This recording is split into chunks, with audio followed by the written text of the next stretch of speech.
जय हिंद. मी doctor Avinash Shinde. तुम्ही बघत आहात माझं channel straight drive. Straight drive चॅनलमध्ये परत एकदा आपलं सहर्ष स्वागत आहे. मित्रांनो, आज एका नवीन विषयाकडे वळणार आहोत आपण. आपला शेजारी देश जो पाकिस्तान आहे तर त्याच्याबद्दल आपलं भरपूर बोलून झालंय. आता आपण जाणार आहोत 7 समुद्रापलीकडे इंग्लंड या देशामध्ये. ज्या देशानं आपल्यावरती 150 वर्ष राज्य केलं, ज्या देशानं आपल्यामध्ये फूट पाडून पाकिस्तान नावाच्या एका डोकेदुखीची निर्मिती केली, ज्या देशाने हिंदू आणि मुसलमानांमध्ये दंगली भडकवून टाकल्या आणि 1947 साली हिंदूंचा नृशंस नरसंहार घडवून आणण्यास ज्यानं मदत केली, असा देश मित्रांनो हा इंग्लंड आहे. या इंग्लंडच्या मध्ये आता लीड्स या शहरामध्ये जाती दंगलींचं लोण पेटलेलं आहे. इंग्लिशमध्ये एक म्हण आहे की कर्मा पेज, म्हणजे तुम्ही जे पेरता ते उगवतं आणि ते तुम्हाला भोगायला लागतं. आज हे सगळे जे भोग आहे तर हे या इंग्लंडच्या वाट्याला आलेले आहे. इंग्लंडमध्ये नेमकं असं काय घडलं की जेणेकरून लीड्स या शहरामध्ये पेटवापेटवी चालू झाली? इंग्लंडमध्ये असं नेमकं काय घडलं की लीड्समध्ये ही मोठ्या प्रमाणामध्ये जाळपोळ चालू झाली? पोलिसांच्या गाड्या असू देत, अँब्युलन्स असू देत, ह्या सगळ्यांवरती दगडफेक झालेली आहे. पोलिसांच्या गाड्या ज्या आहेत तर त्या अक्षरशः हेरून त्याच्यावरती खुर्च्या काय फेकून मारतायत, त्याच्यावरती रॉड्स काय फेकून मारतायत, त्या गाड्या पेटवतायत काय, अँब्युलन्सला देखील साधं सोडलेलं नाही तिथल्या दंगेखोरांनी. तर एवढी विचित्र परिस्थिती जी आहे तर ती इंग्लंडमध्ये का निर्माण झाली, तर याचा मागोवा आपण या व्हिडिओमध्ये घेणार आहोत. इंग्लंडमध्ये अशी परिस्थिती का उद्भवली गुंतागुंतीची आणि आणीबाणी सदृश्य परिस्थिती का तयार झालेली आहे, याचं जर कारण आपल्याला जाणून घ्यायचं झालं तर आपल्याला काही वर्ष पाठीमागे जायला लागेल. ज्यावेळेला इंग्लंडच्या प्राईम मिनिस्टर मार्गारेट थॅचर होत्या, त्या मार्गारेट थॅचर यांनी एक खोड्यासारखं धोरण अवलंबलं आणि अक्षरशः मूर्खानं चावल्यासारखं धोरण त्यांनी अवलंबलं. हे जे सगळे कोणी झॉम्बीज आहेत ना, जे पलीकडच्या देशातून अलीकडच्या देशामध्ये येतात, तर त्यांना मुक्त द्वार उपलब्ध करून दिलं. तुम्ही इथे या, तुम्ही इथं कामं करा, तुम्ही इथं पैसे मिळवा, इंग्लंडमध्ये तुमचं हार्दिक स्वागत आहे, इंग्लंड तुमची खबरदारी घेण्यासाठी सज्ज आहे, इंग्लंड तुम्हाला पोचण्यासाठी देखील सज्ज आहे. अशा प्रकारची धोरणे ही मार्गारेट थॅचर यांनी आखली आणि त्याचा परिणाम इंग्लंड आता भोगतोय. इंग्लंडमध्ये ही असली सगळी चुकीची आणि भंपक धोरणं आखल्यामुळं काय झालं की बाकीच्या देशातले जे इंट्रुडर्स आहेत, बाकीच्या देशातले जे घुसखोर आहेत, तर ते मोठ्या प्रमाणामध्ये इंग्लंडमध्ये काम करण्यासाठी येऊ लागले. याच्यामध्ये मुख्यत्वे आपल्या शेजारचं जे राष्ट्र आहे, शत्रू राष्ट्र पाकिस्तान, येथील घुसखोरांचा फार मोठ्या प्रमाणात भरणा आहे. काही अल्जेरियामधून आलेले असतील, काही मोरोक्कोमधून आले असतील, काही तुर्कस्तानमधून आलेले असतील, काही अल्बानियामधून आले असतील. हे सगळे मुस्लिम कंट्रीज मित्रांनो. या कंट्रीज मधून इंग्लंडमध्ये यायचं, इंग्लंडच्या चांगल्या चांगल्या पगाराच्या नोकऱ्या हडप करायच्या, इंग्लंडमधल्या चांगल्या चांगल्या सुविधांचा लाभ घ्यायचा आणि वेळ आल्यानंतर इंग्लंडवरती शर्यत लावायला बघायचं. हा असा एक विचित्र प्रकार इंग्लंडमध्ये होऊन बसलेला आहे. आज लीड्स या शहरामध्ये त्यांचे जे 3 नगरसेवक आहेत ते देखील मुस्लिम आहेत. लंडन या शहराचा महापौर देखील मुस्लिम आहे. डेमोग्राफी इतकी झपाट्यानं बदललेली आहे इंग्लंडची की उद्या ऋषी सुनक जे होते आपले हिंदू वंशाचे प्राईम मिनिस्टर, उद्या मुस्लिम वंशाचा एखादा प्राईम मिनिस्टर इंग्लंडचा झाला तर आश्चर्य वाटायला नको. आणि आता इंग्लंडमध्ये भरीतभर काय झालेलं आहे, तिथल्या मतदारांनी मजूर पक्षाला कौल दिलेला आहे. या मजूर पक्षाची जी ध्येय आहेत, या मजूर पक्षाची जी धोरणं आहेत तर ती पूर्णपणे मुस्लिम स्थलांतरित जे आहेत, जे इंट्रुडर्स आहेत, जे घुसखोर आहेत, तर त्यांना खत पाणी घालणारी ही सगळी त्यांची धोरणं आहेत. आता मगाशीच मी वाचलं की 10 वर्षाच्या मुलीबरोबर शरीर संबंध म्हणजे इंग्लंडमध्ये हा गुन्हा ठरवण्यात येणार नाही, असं मजूर पक्षाच्या एका खासदारानं प्रतिपादन केलेलं आहे. एक किती विचित्र गोष्ट आहे. ज्या इंग्लंडकडे युरोपियन संस्कृतीचा एक आविष्कार म्हणून बघितलं जायचं, एक युरोपियन संस्कृतीचा जनक म्हणून बघितलं जायचं, तर त्या इंग्लंडमध्ये आज अशी परिस्थिती निर्माण व्हावी. पूर्णपणे इंग्लंडच्या लीड्स नावाचे हे जे शहर आहे तर त्याच्या शहरावरती अतिरेक्याचं थैमान चालू आहे. जाळपोळ, पेटवापेटवी, दगडफेक आणि पोलिसांना ही दंगल आवरणं म्हणजे महामुश्किलीचं होऊन बसलेलं आहे. 3 नगरसेवक आहेत ते पण मुस्लिम आहेत. लीड शहरामध्ये प्रामुख्यानं मुस्लिम घुसखोरांचा भरणा आहे. त्या घुसखोरांच्या विरोधात काही ऍक्शन घेतलेली नाहीये. मध्ये ऋषी सुनक यांनी एक तिथं बिल पास केलं होतं की सगळे घुसखोर जे आहेत तर ते तिथलं रवांडा नावाचं एक आफ्रिकन राष्ट्र आहे, तर त्या रवांडा नावाच्या आफ्रिकन राष्ट्रामध्ये या सगळ्या घुसखोरांची रवानगी केली जावी असं इंग्लंडमध्ये एक बिल पास केलं होतं. त्या बिलचं पुढे काय झालं आणि त्याच्यावरती कितपत अंमलबजावणी झाली हे मला माहित नाही.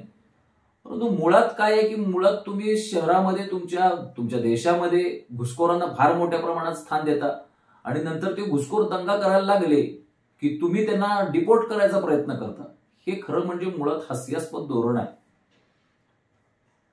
पहिला ज्या वेळेला घुसखोर आपल्या शहरामध्ये येतो, पहिला ज्या वेळेला घुसखोर आपल्या देशामध्ये येतो, तर त्यावेळेला त्या घुसखोराला गोळ्या मारायची ताकद तुमच्या लोकशाहीमध्ये जर नसेल तर ती लोकशाही काही कामाची नाहीये मित्रांनो. त्या असल्या लोकशाहीला मी जुमानत पण नाही. इंग्लंडचं मल्टीकल्चरलिझम आणि सेक्युलरिझमच्या धोरणामुळे जेवढं वाटोळं झालं तेवढं वाटोळं आपल्या हिंदुस्थानचं देखील झालेलं नाहीये. आज इंग्लंडमध्ये अशी विचित्र परिस्थिती उत्पन्न झालेली आहे की घुसखोरांचं थैमान पूर्णपणे लीड्स शहरामध्ये चालू आहे आणि लवकरच ते लीड्स गिळलेलं आहे, ते उद्या मँचेस्टर गिळतील, ते उद्या पूर्णपणे यॉर्कशायर गिळतील, ते उद्या लिस्टेस्टरशायर जिंकतील आणि ते पूर्णपणे देश देखील इंग्लंडचा गिळंकृत करतील. अशी एक विचित्र परिस्थिती इंग्लंडमध्ये तिथल्या बुळग्या राजकारणांच्या मुळे झालेली आहे मित्रांनो. आता या परिस्थितीचा सामना करण्यासाठी इंग्लंडचे पोलीस सज्ज आहेत का? इंग्लंडची जी आर्मी आहे तर ती सज्ज आहे का? इंग्लंडचे राजकारणी आहेत तर ते सज्ज आहेत का? तर नाही. जे लेफ्टिस्ट आहेत, जे उदारमतवादी राजकारणी आहेत तर ते पूर्णपणे मुस्लिम घुसखोरांच्या बाजूचे आहेत. त्यांना इंग्लंडच्या संस्कृतीचं काही देणं घेणंच नाहीये. त्यांना फक्त आणि फक्त देणं घेणं आहे तर ते सत्तेशी, त्यांना फक्त आणि फक्त देणं घेणं आहे तर ते सरकार स्थापन करण्याशी, त्यांना फक्त आणि फक्त देणं घेणं आहे तर त्यांच्या स्वतःच्या स्वार्थाची. त्यांना इंग्लंडच्या हितसंबंधांचा काही पडलेलं नाहीये. इंग्लंडचा जो हुजूर पक्ष आहे म्हणजे चर्चिल जो होता तर तो हुजूर पक्षाचा होता, तर त्या हुजूर पक्षाची जी ध्येय धोरणं आहेत तर ती पूर्णपणे घुसखोरांच्या विरोधात आहेत. परंतु तिथल्या जनतेनं पण यावेळेला असा हुजूर पक्षाला तडाखा दिलाय की हुजूर पक्ष त्या जनतेच्या तडाख्यातून अजून सावरलेला नाहीये. त्यामुळे तो घुसखोरांचा आता दंगा आणि हायदोस हा पूर्णपणे वाढलेला आहे. त्यांचं नैतिक पाठबळ देणारा, त्यांना नैतिक पाठबळ देणारा जो मजूर पक्ष आहे तर त्याचे सगळे आमदार आणि खासदार सत्तेवरती आलेले आहेत. त्यामुळे घुसखोरांचं जे भय जे आहे तर ते पूर्णपणे निघून गेलेलं आहे. तिथलं जे संविधान आहे, तिथलं जे कॉन्स्टिट्यूशन आहे तर त्याला पायदळीत उडवण्याचं काम आता इंग्लंडच्या या घुसखोरांच्याकडून होताना आपल्याला दिसतंय. उद्या ही परिस्थिती जी आहे तर ही परिस्थिती फ्रान्समध्ये पण येणार आहे. ही जी उद्या परिस्थिती आहे ही बेल्जियममध्ये पण येणार आहे. बेल्जियमची राजधानी जी ब्रुसेल्स आहे तर तिथं घुसखोरांची संख्या इतकी वाढलेली आहे की तिथं नो गो झोन्स म्हणजे कुणीही तिथं जाऊ शकत नाही, पोलीस जाऊ शकत नाहीत, आर्मी जाऊ शकत नाहीत, असे झोन्स तिथं तयार झालेले आहेत मित्रांनो. जर्मनीमध्ये देखील तीच परिस्थिती आहे. जर्मनीमध्ये कोण ती मध्ये आली होती त्यांची अँजेला मार्केल काय कोणतरी, ती पंतप्रधान होती, तर त्यांनी पण आव जाव घर तुम्हाला अशीच धोरणं आखलीत. घुसखोरांना पूर्णपणे आमंत्रण दिलं, घुसखोरांना मिठ्या मारायचं षडयंत्र त्यांनी रचलेलं आहे. घुसखोरांना पूर्णपणे हाकलून दिलं पाहिजे तर घुसखोरांचं ते हार घालून स्वागत करतायत. अशा परिस्थितीमुळे आज युरोपचा युरेबिया होतोय का काय अशी स्थिती तिथं निर्माण झालेली आहे. आणि त्याचे साक्ष म्हणजे आणि त्याची चुणूक किंवा त्याचा ट्रेलर आपल्याला या इंग्लंडच्या स्वरूपानं बघायला मिळतोय. आपल्याकडे देखील काही महाभाग असेल जे घुसखोरांना पूर्णपणे रान मोकळं करून देतात, घुसखोरांना रेशन कार्ड पुरवतात. आपल्या इथं जे काही जेन्युइन रेशन कार्ड असतात, रेशन कार्ड धारक असतात, तर त्यांच्या समस्यांचं समाधान करता येत नाही. त्यांना एक वेळा रेशन कार्ड मिळणं झालेत. परंतु बांगलादेशातून आणि पाकिस्तानमधून जे घुसखोर येत आहेत तर त्यांना 2 महिन्यामध्ये 5,000 रुपये खर्च केल्यानंतर रेशन कार्ड उपलब्ध होतात. 2,000 रुपये खर्च केल्यानंतर आधार कार्ड त्यांच्या नावाची निघतायत. याचा कुठंतरी गांभीर्यानं विचार व्हायला हवा. Europe is sitting on that bomb असं म्हटलं जातंय.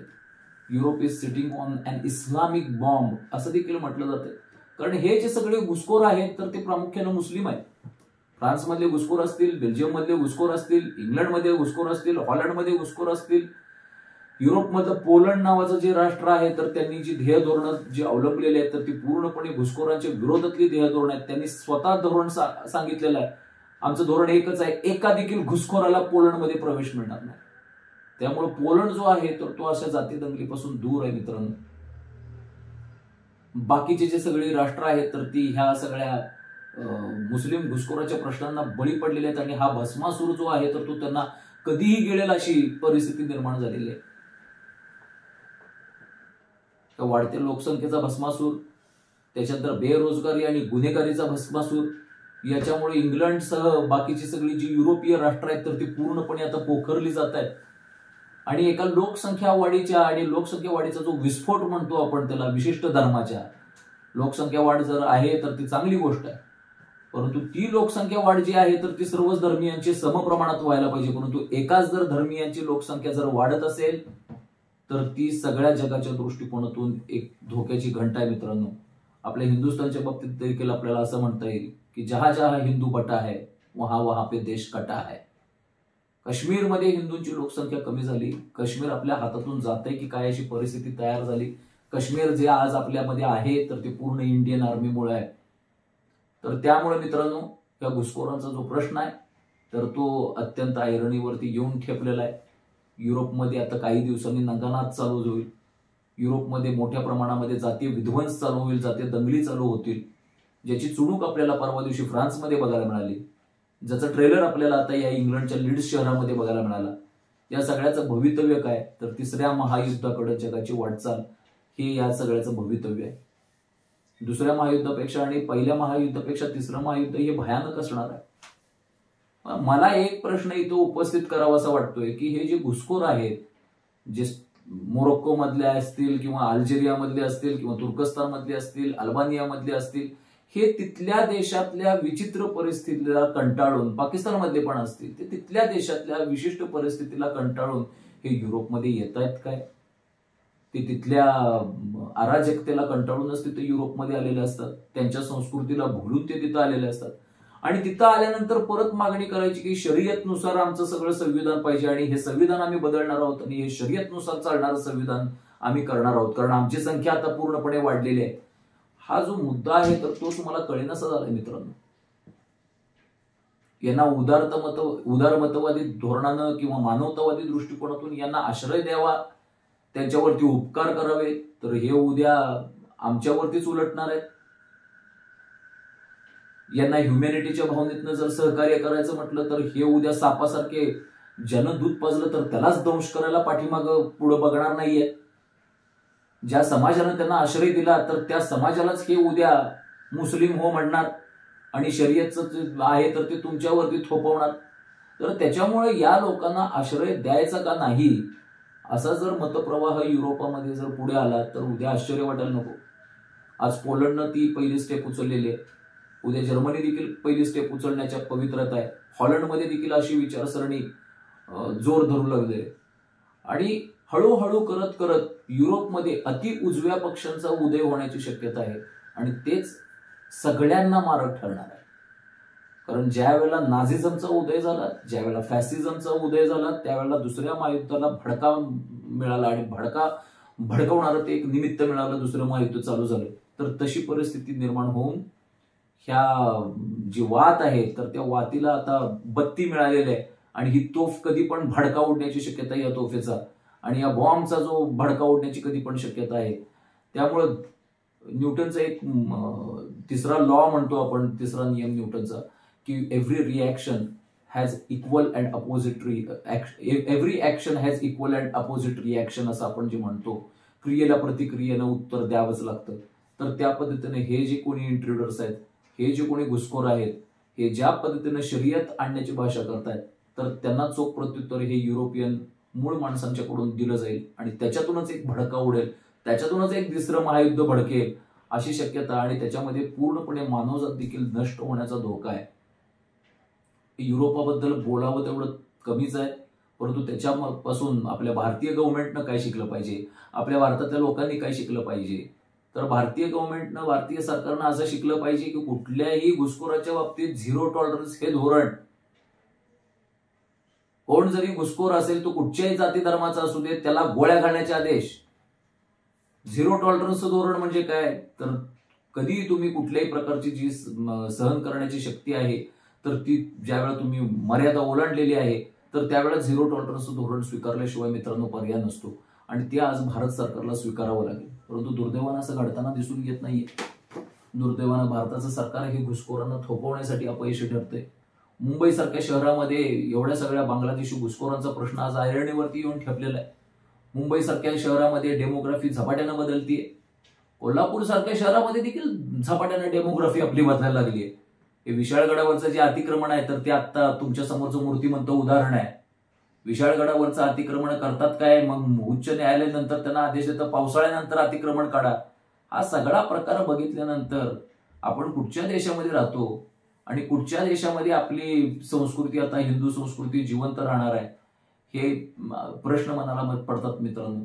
त्यामुळे आपल्याला याच्यापासून हाच बोध घ्यायचा आहे की इंग्लंडमध्ये जे काही झालं तर त्याच्यावरती टाळ्या पेटण्यापेक्षा आपल्या देशामध्ये देखील हे कधीही घडू शकतं. आपल्या देशामध्ये देखील याचा सामना करावा लागू शकतो. जे काही इंग्लंडमध्ये झालं तर ते दुर्दैवी आहे. आपल्या देशामध्ये असे प्रकार घडायला नको, याच्यासाठी आपल्या गव्हर्नमेंटनं आपल्या नागरिकांनी देखील प्रयत्न करायला पाहिजे. तुमच्या शेजारी जर कोणी एखादा अतिक्रमण उभं केलं, तुमच्या शेजारीने जर अतिक्रमण उभं केलं तर त्याचे मुर्दे पडायला तुम्ही तयार होता. परंतु तुमच्या गडांवरती अतिक्रमण ज्या वेळेला होतं, प्रचंड प्रमाणात अतिक्रमण होतं, तर त्यावेळेला तुम्ही बघ्याची भूमिका घेता. तर हे काही घोषणावं नाहीये. सरकारला देखील हे सगळे जे गड किल्ले जे आहेत तर ते अतिक्रमण मुक्त करायला पाहिजे. नाहीतर उद्या इथे इंग्लंड सारखी परिस्थिती होऊन बसायला नको मित्रांनो. त्यामुळं आजच्या व्हिडिओमध्ये तुर्तास एवढंच. याच्यामधून टेक होम मेसेज आपल्याला एवढाच घ्यायचा आहे की सावधान राहावा, सतर्क राहावा, देशाचे शत्रू ओळखा. देशाचे शत्रू जर कोणी असतील, काही त्यांचे संशयास्पद ऍक्टिव्हिटीज असतील तर त्या तशा डोळेझाक करू नका. शेजारी एखादं तुमच्या भागामध्ये, तुमच्या मोहल्ल्यामध्ये कुठच्याही धर्माचं असू दे, ते अतिक्रमण जर असेल, ते उभं राहत असेल तर तुम्ही पोलिसांना सूचना द्या. कायदेशीर मार्गाने प्रयत्न करा. संविधानावरती विश्वास ठेवा. जय हिंद, जय महाराष्ट्र, वंदे मातरम.